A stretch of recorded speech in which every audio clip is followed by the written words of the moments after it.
Oklahoma is the land of second chances. Who were the people that made it so? We'll dig for the golden threads they've woven through Oklahoma history. The Red River Institute and Atwoods present Oklahoma Gold. I'm Gwen Falconer-Lippert, along with award-winning author and Southern Nazarene historian John J. Dwyer.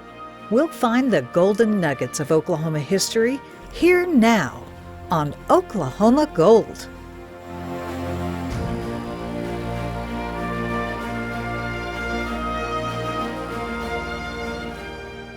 He was the little giant from Little Dixie. John J. Dwyer, tell me his story. Well, Gwen, today we're going to explore one of those inspiring stories that I'm not sure the elites on our coasts and elsewhere will ever quite get.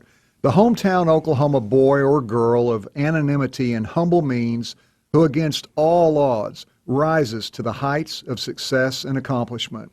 I believe the story of Carl Albert, as you said, the little giant from Little Dixie, as he was often called, bears testament to the intergenerational values of Oklahoma, as well as the opportunities available in a free, loving, and capitalistic America where triumph and prosperity are not beyond the reach of anyone.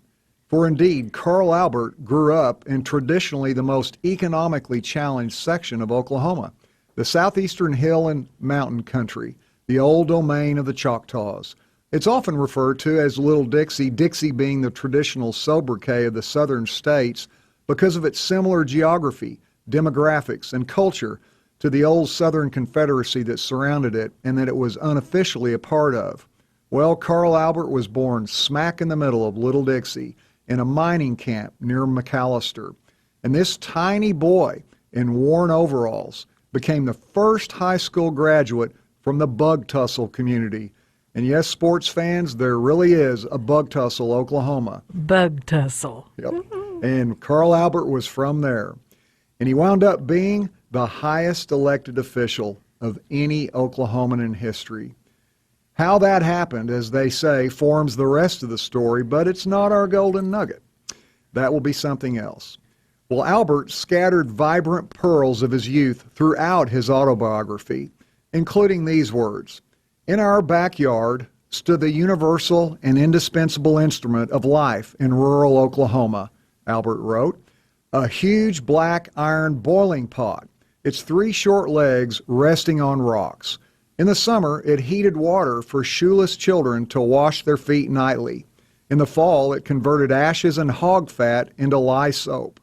Year-round, it boiled our clothes, which my mother then washed with the lye soap on a scrub board set in a number 3 wash tub."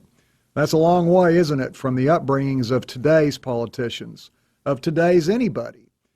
And Albert, nonetheless, made it to college at the University of Oklahoma in Norman. No mean feat for his hard-scrabble background. And while still an OU college student, he won a national oratorical contest on the United States Constitution. He earned bachelor's and law degrees at OU, then another as a Rhodes Scholar at Oxford in England.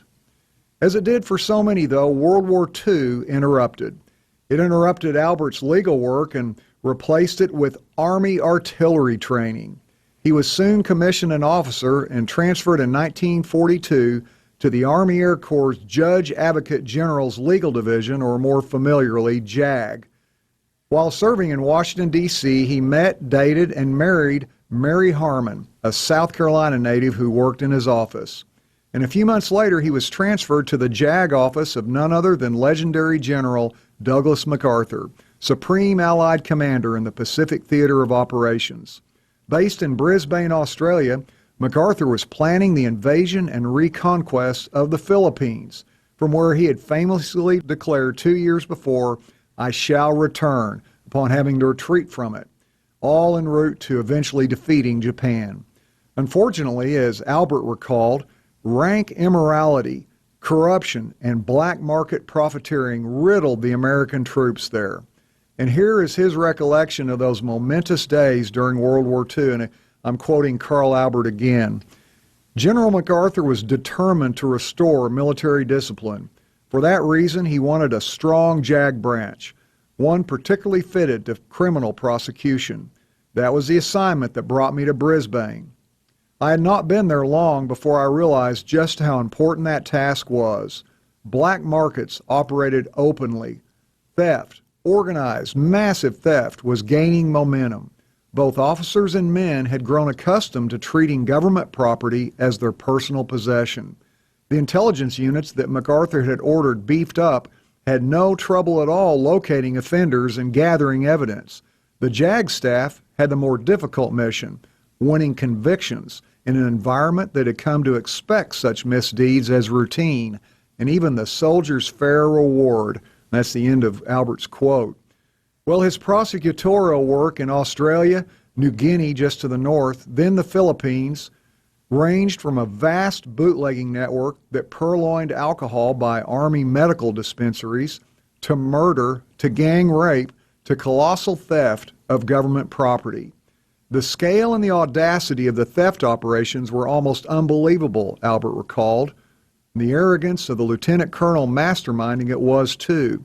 Keep in mind, this is all going on behind the lines, and not necessarily always behind the lines, in the Pacific theater of World War II within our own Army. Well, as the breadth and scope of that particular case grew, Albert realized that the entire architecture of military authority in the region teetered on successfully prosecuting it and punishing the perpetrators. This battlefront behind the front lines of the war was proving as critical to victory in the Pacific as the bloody battles themselves. A defeat would doom our hope to restore discipline, Albert remembered. The case proved long and complex. Gradually, Albert and supporting JAG members sought, gathered, and presented evidence that became, in Albert's words, a heaving volcano of proof.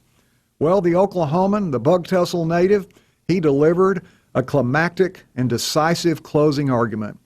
That lieutenant colonel got 5 years in prison, and the worm turned on corruption and military discipline in the South Pacific. The conviction proved significant enough that Carl Albert won the Bronze Star for his efforts. And unlike many people of high station, he got his exalted award the old-fashioned way. He earned it. Well, he came back, as most of them did, from the war to home, and Carl Albert's come-from-behind victory margin in the runoff for 3rd District Congressman in southeast Oklahoma in 1946, which was his first race, following his glittering service in the wartime Pacific, was the closest of his career. He won by only 300 votes. It was the last time he ever had to sweat out the vote, though, with his friends and neighbors in Little Dixie. And his letter to himself upon entering Congress in 1947 closed with these words: "As much as I like my job, I would not want it unless I could help my people. I hope when I am through, it will be said that I represented them well, and that I served my country as a congressman in my day and my generation to the best of my ability." When he took his congressional seat in Washington that year, 2 fellow freshmen, who are familiar names to us and with whom he would become lifelong friends, approached him. And that's where we'll pick up next. With lifelong friends? That's right. Ah, so the golden thread and the golden nugget. Carl Albert on Oklahoma Gold.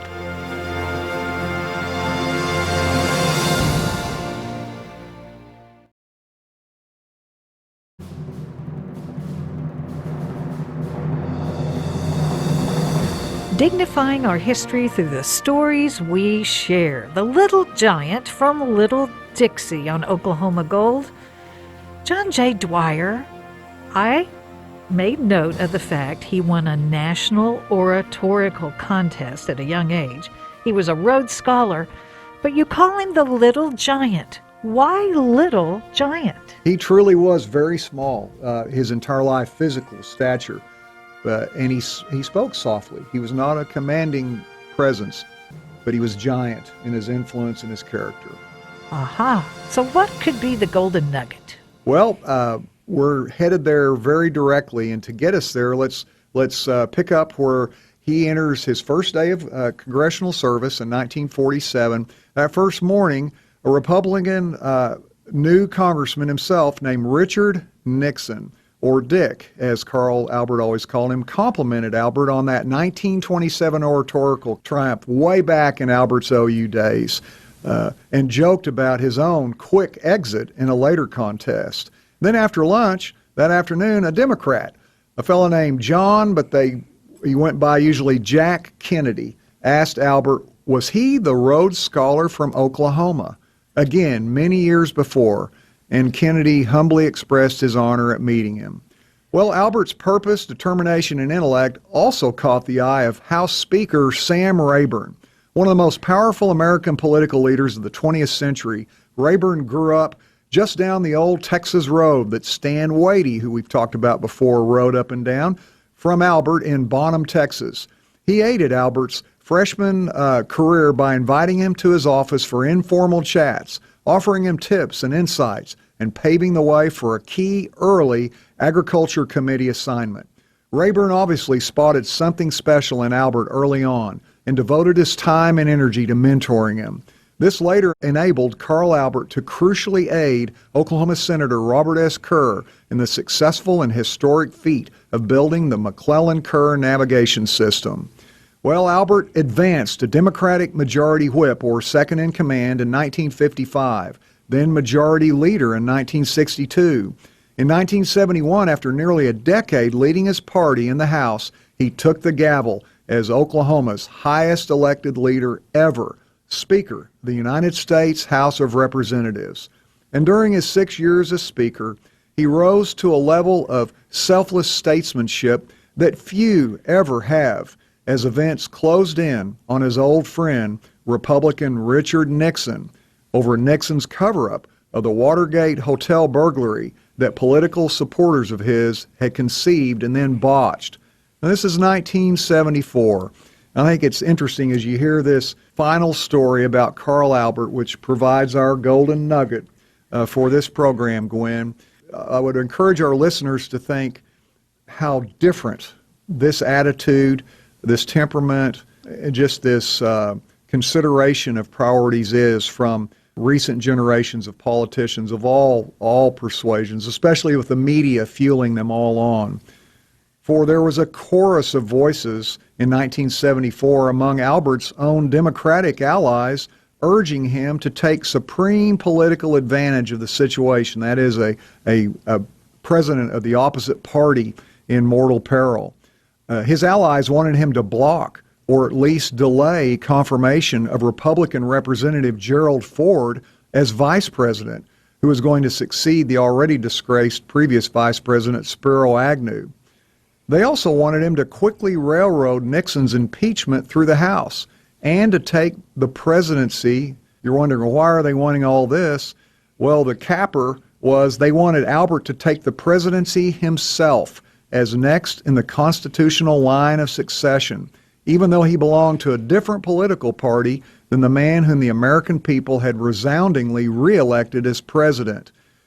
So you have Carl Albert with the opportunity, not just the opportunity, but the legal opportunity, the constitutional opportunity to lawfully step into the office of president without being elected. Well, his own words describe his response on that long ago day in 1974, and once again, I quote Carl Albert. I cannot claim even to have listened very politely to such suggestions. No decision I could ever make would be more significant for my country. In an impeachment inquiry, two institutions would be judged, not one. We would examine the president, and the American people would examine us. And that's the end of the quote. Well, as the House lawfully deliberated, Nixon resigned rather than face impeachment and possible ouster and even prison. Republican Gerald R. Ford took office, and the Republic continued. And Carl Albert, quietly and humbly, virtually unbeknownst to the American public, went about his responsibilities, refusing to discuss publicly the rare opportunity he had turned away, that of becoming President of the United States, his beloved country in which he had risen from poverty and obscurity to become Oklahoma's most exalted political leader, the America whose security and well-being he valued more than his own. Indeed, Carl Albert was the immortal Little Giant from Little Dixie. Now that's Oklahoma gold.